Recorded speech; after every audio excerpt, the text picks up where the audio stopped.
আমরা মূলত কাঠের যে কোনো ডিজাইন সব কোয়ালিটির কাজই আমরা করি।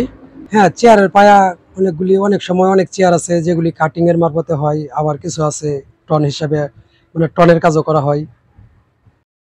আসলেও এগুলো ডিপেন্ড করে কাজের ফিনিশিং, কাজের কোয়ালিটির উপরে। তারপরেও আনুমানিক একটা ধারণা দেওয়া যায়, যেমন এই যে মেশিনের উপর যে পায়াটা, এই পায়াগুলি 4টা করলে 120 টাকা। সবচেয়ে চাহিদা বেশি খাটের পায়া, আর যে খাটের যে ডিজাইনগুলি আছে ডিজাইনগুলোর চাহিদাটা একটু বেশি। টন মেশিনের কাজটা এটা মূলত ডিপেন্ড করে বিদ্যুতের উপরে। যদি বিদ্যুৎ ভালোভাবে সার্ভিস পাই তাহলে হয়তো মাসে 20-25 হাজার টাকা ইনকাম করা সম্ভব।